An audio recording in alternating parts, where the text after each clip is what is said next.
The war was over. After years of fighting between the humans and the Zarian Empire, peace was declared. A treaty was signed. Soldiers returned to their homes, but one human did not. Commander Elias Ward, a brave soldier from Earth, had been captured during the final battle. Instead of being killed, he was kept alive and brought to the Zarian capital as a trophy. The Zarians didn't respect humans. They saw them as simple creatures, weak, too emotional, too soft. And so, when the war ended, the Zarian king made a cruel decision. He would give the human a reward for surviving, but not gold, not land, not freedom. He gave Elias something else, a living gift. The king stood before his court, dressed in glowing black robes, a crown of silver thorns on his head. Beside him stood his daughter, Princess Nerea. She looked down, silent. Her silver eyes showed no emotion. Her skin was pale blue, and her long white hair was braided tightly behind her head. The king raised his voice. This human showed courage in war, and for that, we honor him with a gift, a companion. He looked at Nerea coldly. She is a princess, but broken. She cannot give children. She is unfit to marry. So now, she is his. The court laughed. They thought it was funny. The proud human would now care for a useless alien woman, but Elias did not laugh. He stepped forward, eyes steady. His clothes were worn. His face was bruised, but his spirit was not broken. He looked at the girl, then looked at the king. I accept, he said. The court went silent. The king narrowed his eyes. You accept? Elias nodded. She is not an object, not a thing to trade. But if no one here wants her, then yes, I'll take her with me. Later that night, Nerea sat alone in a quiet chamber. She had been moved to the guest quarters. Her room was clean but cold. Her mind was spinning. She had been given away by her own father. She had always known she was a disappointment. Doctors told her long ago that her womb could not carry life. She was a princess without purpose, a title with no future. Now she was property. Suddenly the door opened. Elias stepped in. She stood quickly, straight and tall. I will not fight, she said. He looked confused. Fight? I know my role. I will not resist. Elias raised a hand. No, that's not why I'm here. He walked slowly into the room and placed a small bag on the table. I brought some things for you. Food, fresh water, and this. He pulled out a small broken necklace. I found this near the palace garden. I think it's yours. Nerea stared at it.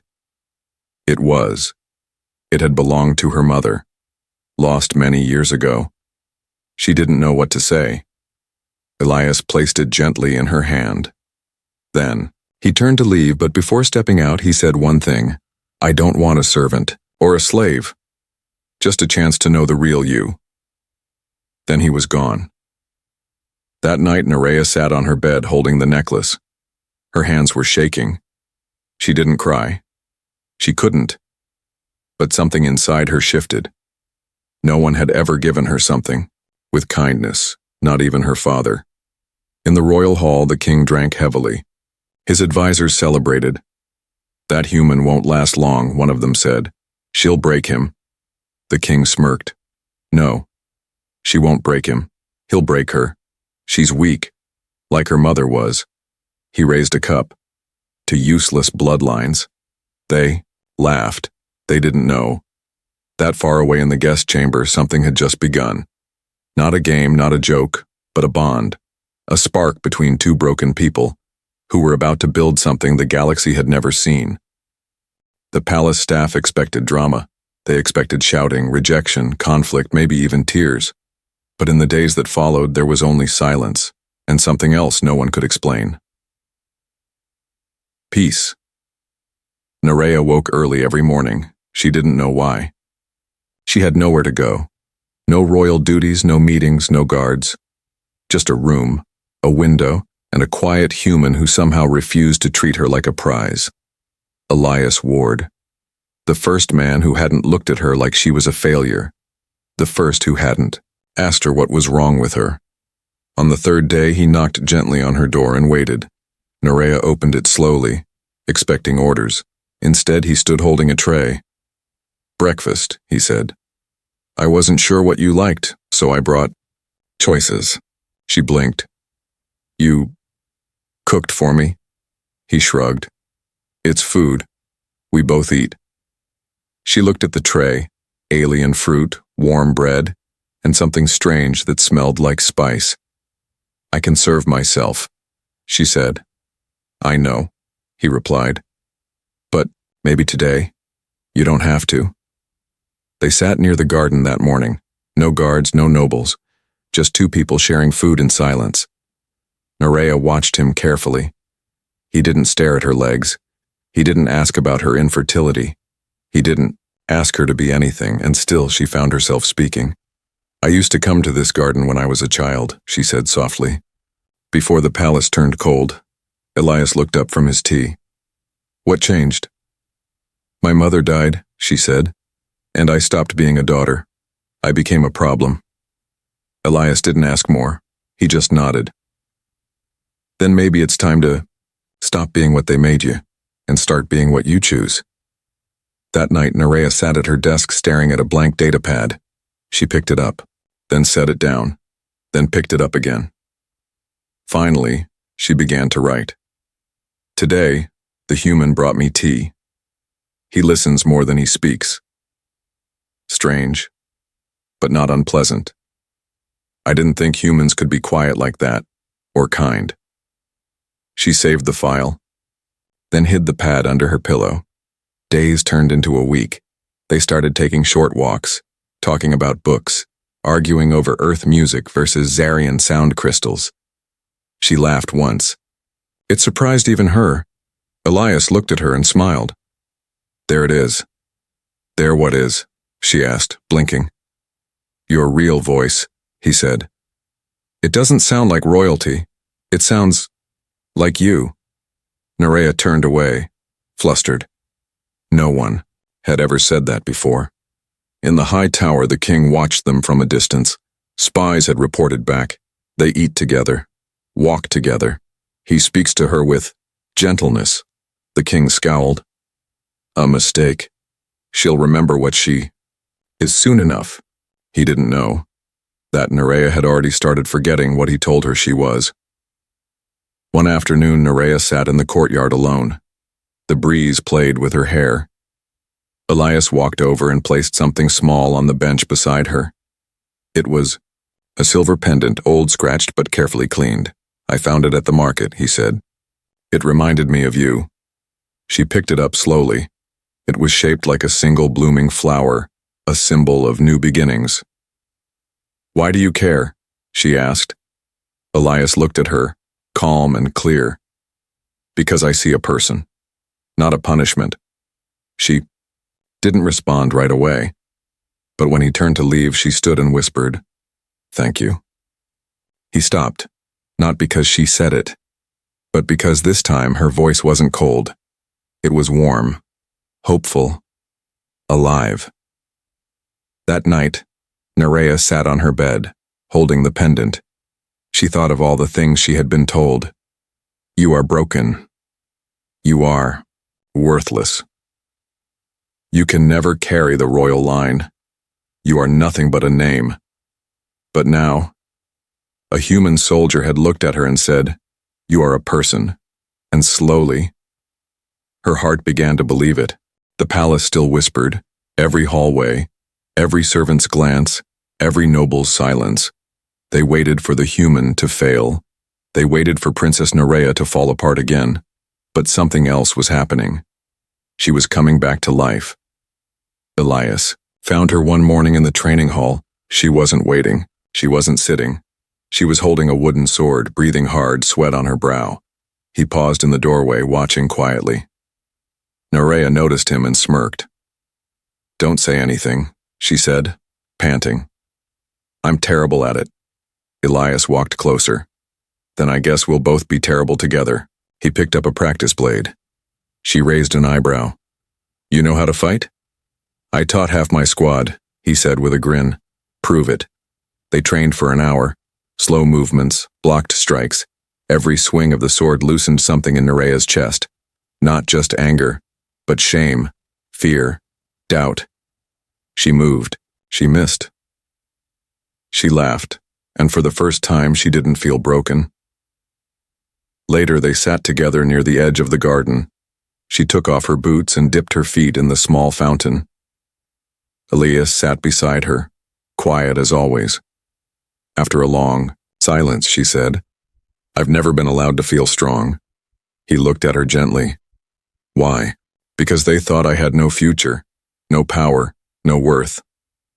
She hesitated, then added quietly, because I can't have children. Elias didn't flinch.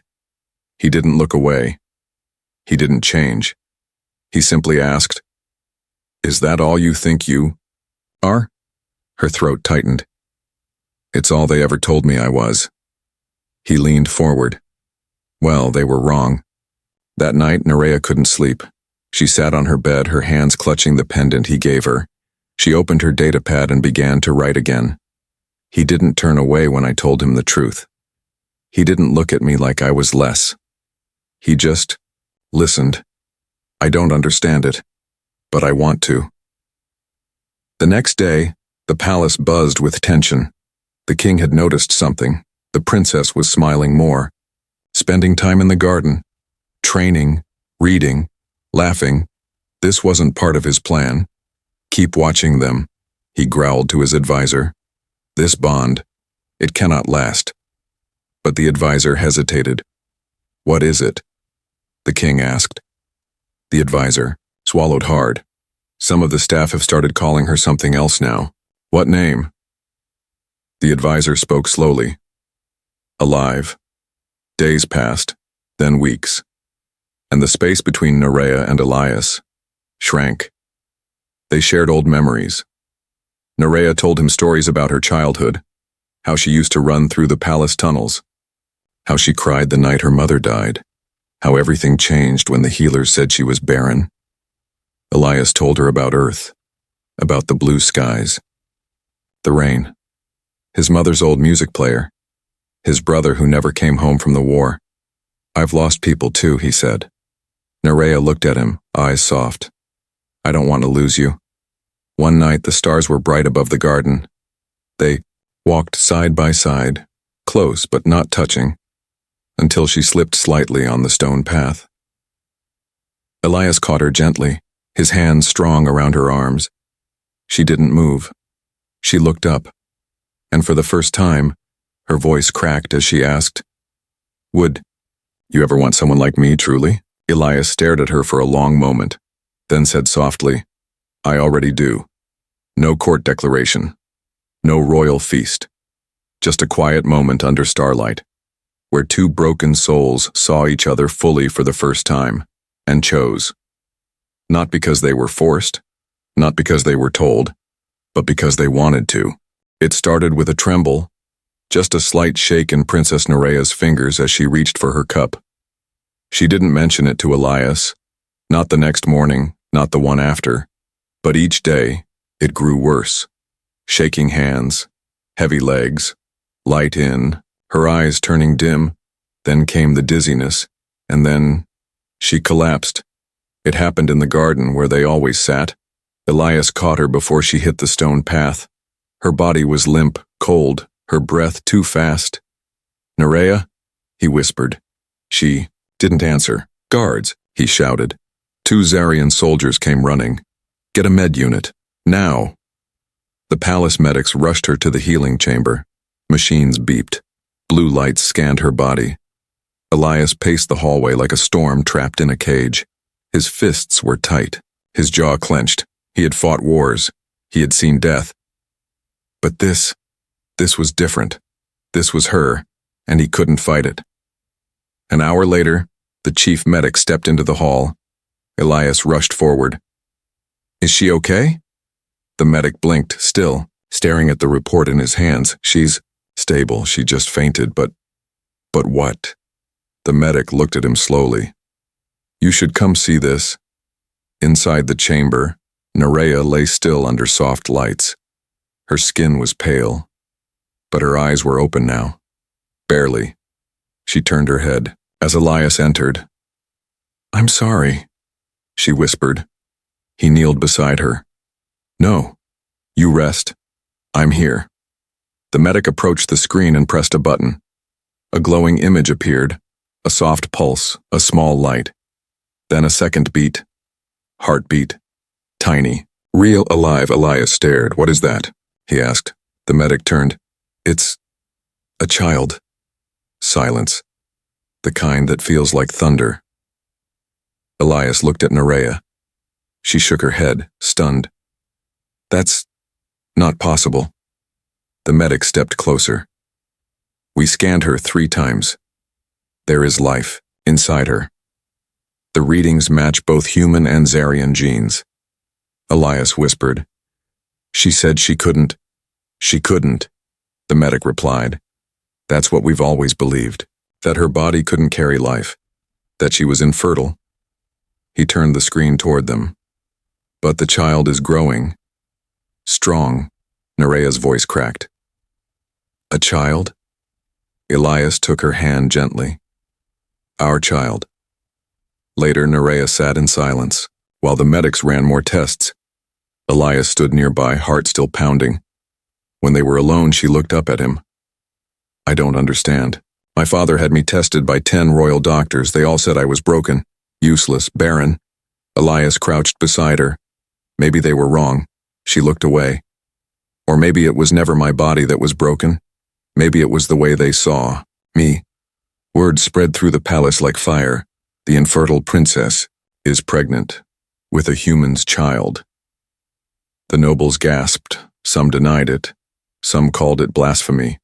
Others whispered behind gold doors. Is it true? Is it real? The old king heard the news in his private chamber. At first he laughed. Then he demanded proof. Then he grew silent. Then he grew furious. In the quiet of the guest chamber, Nerea stood barefoot near the window. Her hands rested on her stomach, still flat, still small, but no longer empty. Elias walked in and closed the door gently. You're sure you're okay? He asked. She nodded. I'm not afraid. She turned to him. I don't know how this happened, but for the first time, I feel like the universe is giving me something back.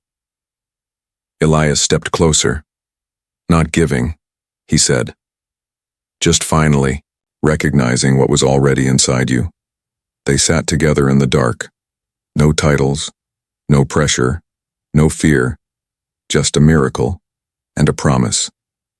The throne hall of the Zarian Empire had never been so quiet. Thousands of glowing crystal lamps lit the massive chamber. High above, silver banners swayed. Warriors in golden armor lined the walls, motionless as statues, but every eye was on one place, the throne, and the man sitting on it, King Valor. His eyes burned with silent fury. His knuckles were white against the arms of his black stone throne. Behind him, ancient carvings of Zarian bloodlines stretched across the wall, each one proud, pure, and royal. But today, that legacy felt threatened. The heavy doors creaked open. All eyes turned, and in walked Princess Nerea, with Elias Ward beside her. She didn't wear royal robes. She didn't walk like someone afraid. She walked like a woman who finally knew her own strength. The long hall seemed to stretch forever, but they walked it together. Slow, calm, steady. The nobles whispered, "There she is." Still carrying the child? With the human? She dares come here? The king stood before they reached the stairs. His voice thundered through the chamber. You were supposed to fade. Nerea stopped. Elias stood beside her, unmoved. The king's voice was sharp. You were supposed to be forgotten, gifted away, a name without meaning. That was your future. Nerea raised her chin. That was your plan, not mine. The king's eyes narrowed. You betrayed your blood. She stepped forward. You abandoned me first. The court gasped. Never before had she spoken so boldly. Never had she stepped toward the throne without permission. But she wasn't finished. You called me broken, she said. You threw me to the human like I was a toy. A joke. You erased my name from the royal records. Her voice shook the air now, and yet, I stand here. She placed her hand on her stomach, carrying life. The king's voice turned cold. That abomination inside you is my child, Elias interrupted, stepping forward. The entire hall fell into silence. Elias's voice didn't shout. It didn't tremble. But it cut through the air like steel. I took nothing from her. She chose me, and I chose her. He looked straight at the king. No throne gave her power. No title gave her strength. She earned it, on her own. The king stepped down from the throne. His robes trailed behind him like a storm. He stopped inches from Elias. You defy a king. Elias didn't move. I defend a woman. The two stared at each other, one fueled by centuries of pride, the other by 1 year of love, and the crowd began to shift. Some looked away, some blinked, but a few, just a few, watched with new eyes. Nerea stepped between them. No more anger, she said quietly. You've ruled with fear long enough. I won't raise my child in a palace built on shame. The king's lips tightened. And you believe this child will be accepted? She nodded. I don't need acceptance. She looked around at the court. I need truth, and the truth is simple. I am not barren. I was never broken. I was simply unloved. Silence. Then, in the far corner of the hall, a voice whispered, She speaks like a queen. The king turned quickly.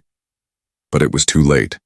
The words had already spread across the chamber, across the nobles, across the empire. Something had shifted. And the king knew. He was no longer feared. That night, back in the quiet of their chamber, Elias placed a hand gently on her belly. You were incredible, he said. Nerea smiled softly. I didn't feel afraid. You didn't need to, he replied. You finally stood in your own power. She leaned into him. And for once, they listened. Far across the city, the king stood alone in his war chamber. The windows were dark, the room silent. His hands trembled slightly. Not from anger, but from something far worse. Losing control. The summons came at dawn, a golden scroll sealed with the crest of the Zarian High Council, delivered by 2 royal guards. By order of the crown, the unborn heir will undergo the trial of blood. Nerea read it in silence. Elias stood beside, her fists clenched. It's not enough for them to hear truth, he muttered. They want to measure it, control it. Nerea touched her stomach gently. I'm not afraid of the truth, she whispered. Let them see what they've never dared to believe. The trial of blood had not been used in over 200 years. It was ancient, sacred, meant to test purity, meant to confirm royal blood. Inside the chamber of ancestry, tall crystal pillars glowed around a silver circle. Floating orbs shimmered, each one holding drops of blood from the Zarian royal line, preserved by generations. Now, a new blood sample would be placed in the center, not yet born, but already powerful. The room was filled. Nobles, priests, scientists, and the king himself. Elias held Nerea's hand as she lay gently on the scan bed. A soft light swept over her stomach. The baby's pulse, steady, strong, echoed through the chamber like a drum. A glowing vial lifted into the air, pulling energy from the child's forming blood. It floated toward the center of the circle. Then, the crystals began to glow. First, white, then gold, then blue. Royal blue. Gasps filled the room. The high priest stepped forward, his voice shaking. This is impossible. The king rose from his throne. What do you see? He demanded. The priest turned slowly. The child carries the true flame gene, a trait not seen in the royal line since the reign of Empress Illyria. Another priest added, breathless. That gene has been extinct for 2 centuries. Even you, my king, do not possess it. Elias looked at Nerea. She looked back at him, both stunned. The High Council whispered rapidly. Nobles stared with wide eyes. This child, one said, could be the most powerful heir in Zarian history. The king stood frozen. He couldn't speak, couldn't breathe. He had gifted his daughter to a human to shame her. Now she carried a child more royal than himself. The court didn't wait. They stood. One by one, some bowed to the king, but many bowed to Nerea. Later in the garden, Elias and Nerea sat under the stars. No guards, no noise, just peace. She touched her stomach. They called me empty for so long, she said. He looked at her. You were never empty. You were just waiting for the right reason to be full. She smiled, then leaned her head on his shoulder. They used science to try to erase me, she said softly, and science proved them wrong. Far across the city, the king stood alone in his private chamber. He stared into the fire. The whispers had reached him already. The human's child is the future. The princess carries the royal spark. The king's throne now shakes beneath him. He looked at the bloodline wall beside him, and for the first time in his life, he didn't feel proud. He felt forgotten. The skies above Zerath Prime were quiet.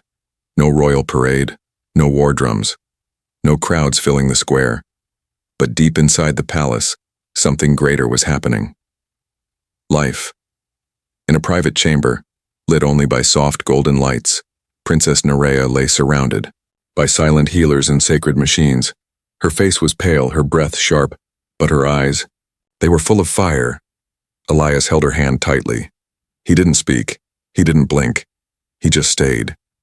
I can't, she whispered, her voice cracking. It hurts. I know, he said softly, but you've survived worse. She turned to him. Promise me, if something happens to me. He stopped her. Nothing will happen. But if it does, he leaned forward, forehead to hers. I'll raise them to know who their mother really was, not what the world called her. The pain grew worse. The machines glowed brighter. Then, a cry, sharp, pure, alive. The healer stepped forward, wrapped in silver robes. She held a small child, wrapped in white cloth with dark hair and glowing pale blue skin, half human, half Zarian, a perfect balance. A boy, the healer said, strong, healthy, born under twin moons. Elias blinked back tears as he took the child into his arms. His heart raced. He had led soldiers, crossed battlefields, but nothing compared to this. Nerea lay still, tears rolling down her cheeks as she watched. He looks like you, she whispered. Elias smiled. He has your eyes. The child opened them then, glowing soft gold, a rare color, a sacred mark in Zarian history, a new flame, a new line, a new future. Outside, the palace was still, but the people were listening. Word had already spread beyond the walls. The princess has delivered a child. The heir is real. The child carries royal light and a human heart. Nobles met in silence. Generals argued behind closed doors. Citizens stood in marketplaces, eyes on sky screens, waiting for confirmation. But there was no need for speeches, because the people already believed. And high above the city, in his private tower, the old king watched from the shadows, alone, no crown on his head, no power in his voice. He stared at the hollow screen showing his daughter, weak from labor, glowing with joy, a child in her arms. He didn't speak. He didn't move. and for the first time, he felt small. This wasn't his empire anymore. It belonged to her. Later that evening, Nerea sat by the garden window. The baby slept quietly on her chest. Elias stood nearby, watching them both with awe. She looked up at him. "Do you think they'll accept him?" Elias walked over and sat beside her. "They'll have to," he said, "because he's not just a prince." He placed his hand gently on the baby's back. "He's proof that love builds what bloodlines can't." Nerea smiled, eyes glistening. "I gave you an heir," she whispered. Elias leaned in. "And you gave me something I never thought I'd have again." She looked into his eyes. "What?" He smiled. "A future." The next day, across the empire, statues were not raised. There was no parade. But something far more powerful happened. People whispered a new truth. The broken princess healed a kingdom. The human didn't take the throne, he helped her rebuild it. The future was born not in war, but in love. And far in the future, in royal records, a new chapter began with just one line. From what they threw away, came a king.